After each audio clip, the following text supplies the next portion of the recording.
जय हिंद दोस्तों, आप सभी का फिर से एक नए वीडियो में स्वागत है। अपने आज की इस वीडियो में हम जानेंगे कि संज्ञा किसे कहते हैं, यानी संज्ञा की परिभाषा। क्या जानेंगे जी? संज्ञा की परिभाषा, ठीक। और उसके बाद हम जानेंगे कि संज्ञा कितने प्रकार के होते हैं, यानी संज्ञा के प्रकार। ठीक, तो ये वीडियो जो होगा आज की इस वीडियो संज्ञा की परिभाषा और प्रकार के बारे में जानेंगे। फिर इस संज्ञा के प्रकार में और कौन कौन से वो प्रकार हैं वो भी देखेंगे कि प्रकार तो होते हैं लेकिन कौन कौन से हैं, ठीक। और उनका परिभाषा क्या कहता है वो भी हम जानेंगे। यानी आज की इस वीडियो देखने के बाद आपको संज्ञा से रिलेटेड दूसरा कोई भी वीडियो देखने का जरूरत नहीं पड़ेगा, ठीक है। तो वीडियो में अंत तक बने रहिएगा, सिर्फ आप वीडियो में अंत तक बने रहिएगा, ठीक है। अगर वीडियो अच्छा लगे तभी लाइक कीजिएगा, ठीक। अगर वीडियो अच्छा नहीं लगता है तो लाइक नहीं कीजिएगा, चैनल को सब्सक्राइब मत कीजिएगा। लेकिन वीडियो अच्छा लगे तो वीडियो को लाइक एंड चैनल को सब्सक्राइब कर लीजिएगा। वीडियो में अंत तक बने रहिएगा, आपसे एक ही रिक्वेस्ट है, वीडियो में अंत तक बने रहिएगा। चलिए इस वीडियो को बिना देर किए स्टार्ट करते हैं।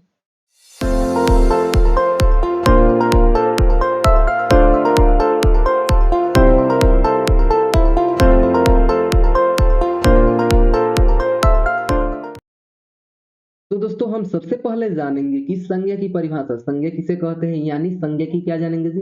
परिभाषा, ठीक है। चलिए परिभाषा को देखते हैं। संज्ञा की परिभाषा जो है क्या कहता है, तो परिभाषा कहता है कि किसी किसी व्यक्ति, वस्तु, स्थान, भाव के नाम को संज्ञा कहते हैं। क्या कहते हैं जी? संज्ञा कहते हैं। यानी किसी भी व्यक्ति का नाम हो या फिर किसी वस्तु का नाम हो, किसी स्थान का नाम हो या किसी मन के भाव का नाम हो। यहाँ पर देखिएगा, मन किसी व्यक्ति नहीं, व्यक्ति का नाम का बोध कराए। वस्तु नहीं, वस्तु के नाम का बोध कराए। स्थान नहीं, स्थान के नाम का बोध कराए, ठीक। भाव के नाम का बोध कराए, तो क्या हो जाएगा जी? वो हमारा संज्ञा हो जाएगा। यानी कि कहने का तात्पर्य यह है कि चाहे वो किसी व्यक्ति हो, यानी कोई भी व्यक्ति है, उसका किसका बोध कराए जी? नाम का बोध कराए, तो वो क्या है? हमारा संज्ञा है। वस्तु के नाम का बोध कराए तो वो संज्ञा है।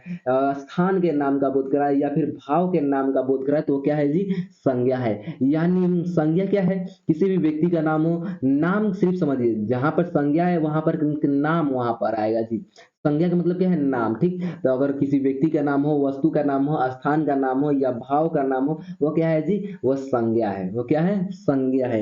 यानी समझ में आ गया, ठीक। संज्ञा किसे कहते हैं? तो किसी व्यक्ति, वस्तु, स्थान आदि के नाम को संज्ञा कहते हैं, ठीक। चलिए एक और परिभाषा देखते हैं, ठीक। इससे कुछ अलग है। तो परिभाषा का होता है कि संज्ञा उस विकारी शब्द को कहते हैं। अब विकारी शब्द किसे कहते हैं तो ये तो आपको पता ही नहीं है। पता कैसे रहेगा? तो आपने हमारा पिछला वीडियो देखा ही नहीं है, तो जाकर पहले उस वीडियो को देखिए। विकारी शब्द वाला जो वीडियो है वो बना दिए हैं, ठीक। विकारी शब्द के बारे में बता दिए हैं। तो वहां पर जो बतलाए थे विकारी शब्द कितने प्रकार के? 5 प्रकार के होते थे। पांचों में से जो पहला प्रकार है वो क्या है? संज्ञा है। क्या है जी? संज्ञा है। उसके विकारी शब्द वाले वीडियो का लिंक जो है आपको डिस्क्रिप्शन में दे देंगे, आप वहां से जाकर देख लीजिएगा, ठीक।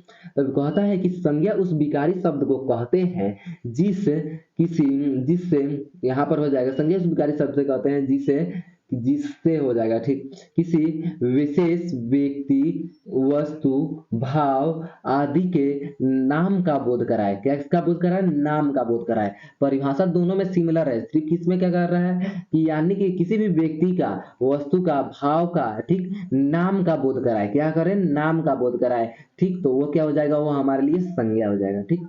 समझ में आया? चलिए अब संज्ञा के प्रकार की ओर बढ़ते हैं। संज्ञा जो है मुख्य रूप से कितने प्रकार के? 5 प्रकार के। कितने प्रकार के जी? 5 प्रकार के होते हैं, ठीक। कितने प्रकार के? 5 प्रकार के। अब पांचों प्रकार कौन कौन से वो भी जान लीजिए। पहले नंबर पर आ जाता है व्यक्तिवाचक संज्ञा, दूसरे नंबर पर जातिवाचक संज्ञा, तीसरे नंबर पर समूहवाचक संज्ञा, चौथे नंबर पर भाववाचक संज्ञा और पांचवें नंबर पर द्रव्यवाचक संज्ञा। यानी व्यक्तिवाचक संज्ञा, जातिवाचक संज्ञा, समूहवाचक संज्ञा, भाववाचक संज्ञा और द्रव्यवाचक संज्ञा। क्लियर है? यानी संज्ञा कितने प्रकार के? 5 प्रकार के। कितने प्रकार के? 5 प्रकार के। व्यक्तिवाचक संज्ञा, जातिवाचक संज्ञा, समूहवाचक संज्ञा, भाववाचक संज्ञा, द्रव्यवाचक संज्ञा, ठीक। चलिए एक एक कर इसके बारे में जानते हैं। अब हम जानेंगे व्यक्तिवाचक संज्ञा की परिभाषा, फिर जातिवाचक संज्ञा, समूहवाचक संज्ञा, भाववाचक संज्ञा, यानी एक एक कर सबका परिभाषा जानेंगे और कौन कौन से शब्द जो होंगे व्यक्तिवाचक संज्ञा के अंतर्गत आएंगे, कैसे पहचान करेंगे, ठीक। जातिवाचक संज्ञा कौन कौन से शब्द होंगे, समूहवाचक के अंतर्गत कौन कौन आएंगे, इन सभी के बारे में जानेंगे। चलिए व्यक्तिवाचक संज्ञा से स्टार्ट करते हैं, ठीक। तो यहाँ पर प्रश्न बनता है कि व्यक्तिवाचक संज्ञा किसे कहते हैं, यानी बोले तो व्यक्तिवाचक संज्ञा की परिभाषा। परिभाषा जानेंगे ना जी? परिभाषा जो है इसी में छिपा हुआ है, इसके शब्द में छिपा हुआ। कैसे? तो वो आपको आगे बताते हैं। कहता है कि जिस संज्ञा से किसी खास व्यक्ति, किसी खास व्यक्ति वस्तु स्थान का बोध हो, स्थान के नाम का बोध हो, ठीक है, यहाँ पर नाम लिख लीजिएगा, नाम बेहतर रहेगा, इस तरह खराब नहीं है लेकिन बेहतर हो जाएगा, ठीक है, का नाम का बोध हो तो वो क्या हो जाएगा जी, हमारे लिए व्यक्तिवाचक संज्ञा हो जाएगा, उसे ही हम व्यक्तिवाचक संज्ञा कहते हैं, ठीक। जैसे राम, ठीक, राम, सीता, गांधी जी, दिल्ली, पटना आदि। तो अभी आपको समझ में नहीं आया होगा, ठीक, एक बार और समझा दे रहे हैं। तो कहता है कि जिस संज्ञा से, यानी समझिए संज्ञा का मतलब यहाँ पर क्या समझे, नाम, यानी जिस नाम से किसी खास व्यक्ति का बोध कराए, किसी खास व्यक्ति का बोध कराए, किसी वस्तु का बोध कराए, ठीक, स्थान का बोध कराए, स्थान के नाम का बोध कराए, तो क्या हो जाएगा जी, उसे व्यक्तिवाचक संज्ञा कहते हैं। जैसे राम है, तो राम क्या है, एक व्यक्ति का नाम है, क्या है जी, एक व्यक्ति का नाम है, ठीक। सीता भी एक व्यक्ति का नाम है ना जी। गांधी जी भी एक व्यक्ति का नाम है। दिल्ली क्या है, दिल्ली एक स्थान का नाम है, क्या है जी, स्थान का नाम है, ठीक। पटना है, ये भी एक क्या है, स्थान का नाम है। यानी जहां पर भी किसी व्यक्ति का नाम आए, वस्तु का नाम आए, स्थान का नाम आए, ठीक, तो वो क्या हो जाएगा, हमारे लिए व्यक्तिवाचक संज्ञा हो जाएगा, ठीक। चलिए आगे बढ़ते हैं। आगे अब हम जानेंगे किसके बारे में जी, अब हम जानेंगे जातिवाचक संज्ञा के बारे में। यानी जातिवाचक संज्ञा किसे कहते हैं, जातिवाचक संज्ञा की परिभाषा। तो इसका परिभाषा कहता है कि, इसका परिभाषा बड़ा सिंपल है, ठीक। कहता है कि जिस संज्ञा से, यानी संज्ञा का मतलब क्या बतलाएं आपको, जिस नाम से, क्या जी, नाम से, जिस नाम से, ठीक, क्या होता है, जिस नाम से एक ही प्रकार के, एक ही प्रकार के प्राणी या वस्तु की संपूर्ण जाति का बोध कराए, संपूर्ण जाति का बोध कराए, वो हमारे लिए जातिवाचक संज्ञा होता है, यानी उसे ही हम जातिवाचक संज्ञा कहते हैं, ठीक। यानी जिस संज्ञा से एक ही प्रकार के प्राणी या वस्तु की संपूर्ण जाति का बोध हो, उसे हम क्या कहते हैं, जातिवाचक संज्ञा कहते हैं। अब इसके कुछ उदाहरण देख लीजिए, उदाहरण से आपको बेहतर समझ में आएगा। जैसे हम लड़का बोल रहे हैं, जैसे में लिख लीजिएगा लड़का, ठीक। अब लड़का जो शब्द है, वो लड़का गोरा भी हो सकता है, क्या हो सकता है, गोरा भी हो सकता है, काला भी हो सकता है, ठीक, और क्या बोलते हैं, नाटा बोला जाता है, ठीक, यानी छोटा समझ लीजिए, छोटा है, या फिर लंबा भी हो सकता है। यानी लड़का कहने का तात्पर्य क्या है, लड़का जब कह रहे हैं तो ऐसा थोड़ी है कि एक लड़के का, गोरे लड़के का बोध कर रहे हैं, यानी लड़का कहने से हमारी पृथ्वी पर जितने भी लड़के हैं, जितने भी लड़के हैं, उन सभी का बोध करा रहा है कि नहीं करा रहा है, चाहे वो गोरा हो, चाहे वो सांवला हो, कैसा भी हो, लेकिन पूरे लड़के जाति का बोध करा रहा है। एक लड़का कह रहे हैं तो पृथ्वी पर जितने भी लड़के हैं, ठीक, तो उन सभी का बोध करा रहा है। यानी ये क्या हो गया, एक एक ही प्रकार के, जब से लड़का कह रहे हैं तो एक ही प्रकार के क्या हो रहा है, पूरी संपूर्ण जाति का बोध करा रहा है, पृथ्वी पर उसकी जितनी भी जातियां हैं, उसके संपूर्ण जाति का बोध करा रहा है, यानी ये हमारे लिए क्या हो गया, जातिवाचक संज्ञा हो गया, ठीक। चलिए और उदाहरण से समझते हैं। जैसे हम नदी बोले, अब नदी का मतलब क्या है, नदी एक पर्टिकुलर नदी का नाम थोड़ी बता रहे हैं, एक निश्चित नदी बोले। अगर जैसे गंगा नदी बोले, अब समझिएगा यहाँ पर गंगा नदी, ठीक, तो गंगा नदी बोल रहे थे, एक निश्चित नदी का बोध करा रहे हैं, क्या कर रहे हैं, एक निश्चित, यानी तो ये क्या हो जाएगा, ये हमारे लिए व्यक्तिवाचक संज्ञा हो जाएगा, क्या हो जाएगा, व्यक्तिवाचक संज्ञा हो जाएगा। लेकिन अब नदी जब बात कर रहे हैं तो, लेकिन इसमें तो गंगा नदी भी आ सकता है, इसमें ब्रह्मपुत्र नदी भी आएगा, सोन नदी भी आएगा, कोसी नदी भी आएगा, यानी ये पूरी नदी जाति का बोध करा रहा है, क्या कर रहा है, नदी जाति का बोध करा रहा है। ये क्या हो जाएगा, ये हमारे लिए जातिवाचक संज्ञा हो जाएगा। यानी एक नदी कहने से, एक नदी कहने से पूरी नदी जाति का बोध करा रहा है, पूरी नदी जाति का बोध करा रहा है, इसलिए ये क्या हो जाएगा, जातिवाचक संज्ञा हो जाएगा, ठीक। चलिए कुछ और उदाहरण से आपको समझाते हैं, ये आपको नहीं समझ में आया होगा, एक मिनट, ठीक। अब जैसे हम पहाड़ क्या बोले, पर्वत ले लीजिए, चाहे पहाड़ ले लीजिए, पहाड़, ठीक। अब ऐसा थोड़ी है कि पृथ्वी पर एक ही पहाड़ है, एक ही पहाड़ थोड़ी है, एक ही पहाड़ थोड़ी है, अनेक पहाड़ है।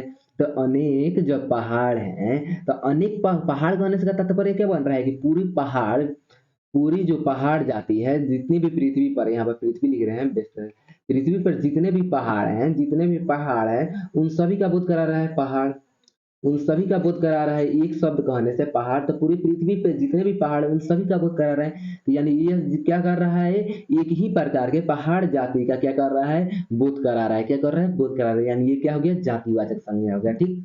अब आगे क्वेश्चन आंसर करेंगे तो आपको और बेहतर से समझ में आएगा। ठीक, तो वीडियो में अंत तक बने रहिएगा। वीडियो अच्छा लगे तभी लाइक कीजिएगा, नहीं अच्छा लगे मत लाइक कीजिएगा, सब्सक्राइब भी मत कीजिएगा, लेकिन वीडियो में अंत तक बने रहिएगा। ठीक, चलिए आगे बढ़ते हैं। आगे है हमारा समूहवाचक संज्ञा। क्या है जी? समूहवाचक संज्ञा। ठीक, अब समूहवाचक संज्ञा किसे कहते हैं ये भी जान लीजिए। ठीक, कहता है कि जिस संज्ञा से व्यक्ति या वस्तु के समूह का बोध हो, किसका बोध हो? जिस समूह का बोध हो वो समूहवाचक संज्ञा हो जाएगा। क्या हो जाएगा? समूहवाचक संज्ञा हो जाएगा। ठीक, जैसे सभा है, तो सभा कहने का तात्पर्य क्या बनता है? सभा एक लोगों को मिलाकर बनता है? नहीं ना, अनेक लोगों को मिलाकर बनता है। क्या होता है? अनेक लोगों को मिलाकर बनता है, यानी इसमें क्या है? समूह है, अनेक लोगों का क्या है जी? समूह है। तो ये क्या हो जाएगा? समूहवाचक संज्ञा हो जाएगा। इस तरह है समूहवाचक संज्ञा हो जाएगा। जैसे दल भी अनेक लोगों को मिलाकर बनता है, तो ये भी क्या हो गया? समूहवाचक संज्ञा हो जाएगा। गुच्छा जो होता है, जैसे अंगूर का गुच्छा देखे हैं कि नहीं देखा है? उसमें क्या होता है? एक ही अंगूर होता है, अंगूर के गुच्छे में एक ही अंगूर थोड़ी होता है, बहुत से अंगूर होते हैं। तो यानी क्या होता है? ये अंगूरों का क्या है? समूह है। क्या है जी? अंगूरों का क्या है? समूह है। यहाँ पर अंगूरों का क्या है? समूह है। तो यानी ये क्या हो गया? ये हमारे लिए जातिवाचक संज्ञा हो गया। क्या हो गया? जातिवाचक। ठीक, जैसे मंडल है, ये भी क्या है? जातिवाचक संज्ञा। अच्छा, जैसे आपको उदाहरण एक और दे रहे हैं समझाने के लिए। ठीक, जितना उदाहरण देखेंगे उतना आपके लिए बेहतर है। जैसे सेना होता है। ठीक, अब सेना में ऐसा थोड़ी है कि एक ही लोग रहते हैं, बहुत से सिपाही सिपाहियों को मिलाकर ना सेना बनी है जी। जैसे हमारे भारत देश में अनेक सिपाहियों को मिलाकर, ठीक, क्या बन रही है? सेना तैयार हुई है। तो ये एक सिपाही को मिलाकर थोड़ी तैयार हुआ है, अनेक सिपाहियों के समूह को मिलाकर तैयार हुआ है। यानी सिपाही जो सेना जो कहने का तात्पर्य है, अनेक सिपाहियों के का बोध करा रहा है जी। तो यानी ये पूरे सिपाही जाति के का बोध करा रहा है, सिपाही जाति के पूरे समूह का बोध करा रहा है। क्या कर रहा है? समूह का बोध करा रहा है। तो ये क्या हो जाएगा जी? समूहवाचक संज्ञा हो जाएगा। क्या हो रहा है? सिपाही जाति के पूरे समूह का बोध करा है सिपाही। ठीक, तो ये क्या हो गया? सेना जो है क्या है जी? समूहवाचक संज्ञा है। क्या है जी? समूहवाचक संज्ञा है। ठीक, समझ में आ गया। चलिए आगे बढ़ते हैं। आगे है हमारा भाववाचक संज्ञा। क्या है जी? भाववाचक। अब भाववाचक संज्ञा क्या है? तो नाम से ही स्पष्ट हो रहा है, क्या हो रहा है जी? भाव। ठीक, तो चलिए इसका परिभाषा देखते हैं। परिभाषा कहता है कि जिस संज्ञा शब्द से व्यक्ति या वस्तु के गुण, दोष, धर्म, दशा, स्वभाव, अवस्था, अवस्था या नहीं लिखा है, लिख लीजिएगा, अवस्था आदि का बोध हो, उसे क्या कहते हैं जी? भाववाचक संज्ञा कहते हैं। आदि लगा दिए हैं तो अवस्था भी लिख लीजिए। अवस्था आदि का बोध हो वो क्या है जी? भाववाचक संज्ञा। जैसे लंबाई है, ठीक, बुढ़ापा है, बुढ़ापा क्या है? एक अवस्था है। ठीक, नम्रता क्या है? भाव है। क्या है जी? भाव है, स्वभाव है ना जी। मिठास क्या है? मिठास भी एक भाव है। ऊंचाई है, यानी जहां पर भी भाव का बोध हो, जहां पर भी गुण का बोध हो, दोस्त के नाम का बोध कराए सिर्फ। ठीक, जैसे धर्म का बोध हो, ठीक, दशा है, स्वभाव आदि इस सभी का बोध कराए तो वो क्या हो जाएगा जी? वो हमारा भाववाचक संज्ञा हो जाएगा। क्या हो जाएगा? भाववाचक संज्ञा हो जाएगा। कैसे हो जाएगा जी? भाववाचक संज्ञा हो जाएगा। ठीक, चलिए आगे बढ़ते हैं। आगे है हमारा 5 नंबर पर द्रव्यवाचक संज्ञा। अब द्रव्यवाचक संज्ञा किसे कहते हैं ये भी जान लीजिए। कहता है कि जिस संज्ञा से मापने या तौलने वाली वस्तुओं का बोध हो उसे द्रव्यवाचक संज्ञा कहते हैं। क्या कहते हैं जी? द्रव्यवाचक संज्ञा कहते हैं। जैसे लोहा, अब लोहा को क्या करते हैं? माप तौल सकते हैं, तो तौल सकते हैं ना जी। लोहा तौलाता है कि नहीं तौलाता है? तौलाता है। तौला तौला जाता है। ठीक, तौला जाता है। ठीक, तो यानी क्या हो गया? ये हमारे लिए द्रव्यवाचक संज्ञा का। सोना क्या हो जाता है? इसे भी तौला जाता है। तौला जाता है कि नहीं तौला जाता है? चांदी को भी तौला जाता है। ठीक, दूध को क्या होता है? मापा जाता है, लीटर में मापते हैं ना जी। तो यानी जहां पर भी मापने या तौलने वाली वस्तुओं का बोध हो वहां पर भी क्या हो जाएगा जी? वो हमारे लिए द्रव्यवाचक संज्ञा। जैसे पानी है, पानी को भी मापा जाता है, तेल को लीटर में मापा जाता है। ठीक, तो ये सभी क्या है? द्रव्यवाचक संज्ञा। ठीक, याद रखिएगा द्रव्यवाचक संज्ञा को गिना नहीं जा सकता है, जिसे काउंट नहीं किया जा सकता है। ठीक है, ये नोट में लिख लीजिएगा। ठीक, अब चलिए कुछ प्रश्न देखते हैं जो आपको समझने में और ज्यादा हेल्प कराएंगे इसके बारे में। ठीक, संज्ञा को तो कहता है कि इनमें जातिवाचक संज्ञा है। तो ये जो 4 गो ऑप्शन दिया है, इनमें जातिवाचक संज्ञा कौन है ये आपसे पूछ रहा है। ठीक, तो यहाँ पर देखिए जातिवाचक संज्ञा, यहाँ पर पहले मिलाइएगा कि कौन नहीं है। ये ज्यादा है से बेहतर है नहीं है मिलाइएगा। अगर आपको कुछ नहीं पता है तो कौन नहीं है वो मिलाइए पहले। सर नदी है तो नदी तो आप जान गए कि ऊपर बतला दिए उदाहरण में, तो क्या हो जाएगा? जातिवाचक संज्ञा हो गया। ठीक, जातिवाचक संज्ञा हो गया। अब ये ऐसा नहीं है कि छोड़ देना है, सिर्फ ये जातिवाचक संज्ञा हो गया हम जान गए। अब सोना जो है ये कौन सा संज्ञा है, तो ये भी जानना जरूरी है। इससे क्या होता है कि और ज्यादा जो हमारा सोचने की क्षमता है वो विकसित होती है। ठीक है, तो सोना कौन सी संज्ञा है, इसे मापा या तोला जाता है, तो यानी ये क्या हो गया, ये हमारे लिए द्रव्य वाचक संज्ञा हो गया। द्रव्य लिख दिए हैं, वाचक आपसे जोड़ लीजिएगा, उतना तो होशियार हल ही है। ठीक, मई क्या है, मई एक निश्चित महीने का बोध कराती है, तो ये क्या हो जाएगा, व्यक्तिवाचक संज्ञा हो जाएगा, व्यक्तिवाचक संज्ञा हो जाएगा। ठीक, श्याम क्या है, एक व्यक्ति का बोध करा रहा है, खास व्यक्ति का बोध करा रहा है, यानी ये भी क्या हो जाएगा, व्यक्तिवाचक संज्ञा हो जाएगा, वाचक। ठीक है, वाचक संज्ञा हो जाएगा। ठीक, क्लियर हुआ। अब चलिए कहता है जो दूसरा हमारा क्वेश्चन है, प्रश्न क्या कहता है कि समाज किस समाज जो है किस संज्ञा का उदाहरण है, तो इन चारों में से कौन सा सही उत्तर हो जाएगा। समाज जो है एक समूह का बोध कराता है, समूह का किस लिए, कि बहुत से लोगों को मिला के एक समाज बनता है ना जी, यानी एक समूह का बोध करा रहा है, तो ये क्या हो जाएगा, समूहवाचक संज्ञा हो जाएगी। ठीक, चलिए आगे बढ़ते हैं। आगे है हमारा गुच्छा, क्या है जी, गुच्छा है ना जी। अब गुच्छा जो शब्द है, जैसे आपको बतलाए ना, गुच्छा का मतलब क्या है, बहुत से चीजों को मिलाकर एक गुच्छा बना है। जैसे अंगूर होता है, अंगूर का गुच्छा होता है कि नहीं होता है, मान लीजिए ये अंगूर का गुच्छा है। ठीक, तो ये क्या होता है, बहुत से अंगूरों को मिलाकर बनता है, अनेक इसमें अंगूर होते हैं, एक ही अंगूर को मिलाकर थोड़ी बनता है, ढेर से अंगूर होते हैं, अनेक होते हैं ना जी, अनेक एक होते हैं अंगूर। तो ये क्या होता है, एक पूरे अंगूर समूह होता है जी। ठीक, तो समूह का बोध करा रहा है ना जी, ये कोई थोड़ी अंगूर होता है, ढेर अंगूर होता है, यानी क्या हो रहा है, समूह का बोध करा रहा है, क्या कर रहा है, समूह का बोध करा रहा है, यानी ये क्या हो जाएगा, समूहवाचक संज्ञा हो जाएगा, क्या होगा, समूहवाचक संज्ञा होगा। ठीक, क्लियर है। चलिए आगे बढ़ते हैं। आगे है हमारा, इनमें द्रव्यवाचक संज्ञा नहीं आते, इनमें द्रव्यवाचक संज्ञा कौन नहीं है जी, आप सभी बहुत बेहतरीन तरीके से जानते हैं। अब घी द्रव्यवाचक संज्ञा है कि नहीं है, ये जानने के लिए तो इसे मापा या तोला जा सकता है। द्रव्यवाचक संज्ञा की परिभाषा क्या कहता है, परिभाषा कहता है यहाँ पर देख लीजिए, यहीं पर है। द्रव्यवाचक संज्ञा क्या कहता है, जिस संज्ञा से मापने या तोलने वाली वस्तुओं का बोध हो उसे क्या कहते हैं, द्रव्यवाचक संज्ञा कहते हैं। तो यानी यहाँ पर मापन है, तो यहाँ पर मापा जा सकता है घी को। ठीक है, मापा या तोला जा सकता है, तो आप कहेंगे हाँ मापा या तोला जा सकता है, तो यानी ये क्या हो गया, ये हमारे लिए द्रव्यवाचक संज्ञा। तेल को मापा जा सकता है, एकदम मापा जा सकता है, तो ये क्या हो जाएगा, ये हमारे लिए द्रव्यवाचक संज्ञा हो गया। चांदी को मापा या तोला जा सकता है, एकदम मापा या तोला जा सकता है, तो ये क्या हो गया, ये हमारे लिए द्रव्यवाचक संज्ञा। अब कौन नहीं है, तो बचा क्या, एक मिठास बचा। तो मिठास क्या है, एक भाव है, क्या है जी, भाव है, इसे मापा या तोला थोड़ी जा सकता है, तो यानी ये क्या हो गया हमारे लिए, ये हमारे लिए इसका राइट आंसर हो गया, क्या हो गया, सही उत्तर हो गया। ठीक, चलिए आगे बढ़ते हैं। आगे है हमारा बचपन, किस संज्ञा का उदाहरण है। ठीक, तो बचपन जो है क्या है, एक अवस्था है, क्या है जी, अ व अध स था है, अवस्था है, क्या है जी, अवस्था है। तो ये क्या हो जाएगा, अवस्था जब है तो आपको बतलाए नहीं, ये किसके अंतर्गत आएगा, भाववाचक संज्ञा के अंतर्गत आएगा। जहां पर भी गुण की बात है, दोष की बात है, धर्म दशा स्वभाव अवस्था की बात हो, वो क्या हो जाएगा जी, हमारे लिए भाववाचक संज्ञा हो जाएगा। ठीक, एक और बचा है, देख लीजिए, समूहवाचक संज्ञा की पहचान करें। ठीक, तो समूहवाचक संज्ञा की पहचान करें, इनमें कौन समूहवाचक संज्ञा, राम क्या है, तो राम जो है एक खास व्यक्ति का बोध करा रहे हैं, यानी ये व्यक्तिवाचक संज्ञा हो जाएगा, क्या हो जाएगा, व्यक्तिवाचक संज्ञा। ठीक, अब क्या है, नदी क्या है, एक पूरी नदी जाति का बोध करा रहे थे, ये क्या हो जाएगा, जाति, सॉरी यहाँ पर अच्छे से नहीं लिखा है, जाति वाचक, इस पर लिखने का थोड़ा प्रैक्टिस अभी नहीं है।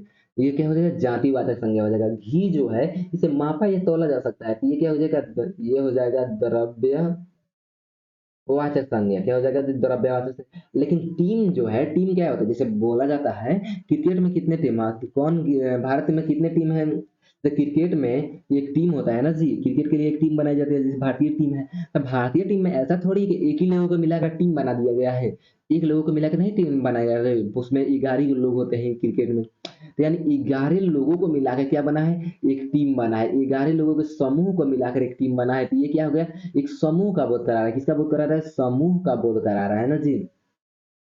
यानी ये क्या हो जाएगा, समूहवाचक संज्ञा हो जाएगा, क्या हो जाएगा, समूहवाचक संज्ञा हो जाएगा, क्या हो जाएगा जी, समूहवाचक। ठीक, उम्मीद है आपको वीडियो अच्छा लगा होगा, वीडियो अच्छा लगा तो वीडियो को लाइक कीजिएगा। ठीक, अपने दोस्तों में शेयर कीजिएगा, और इस चैनल को अगर अच्छा लगा है तो चैनल को सब्सक्राइब भी कर लीजिएगा, आगे इस तरह का वीडियो मिलता रहेगा। चलिए मिलते हैं अपने अगले वीडियो में, तब तक के लिए जय हिंद, वंदे मातरम।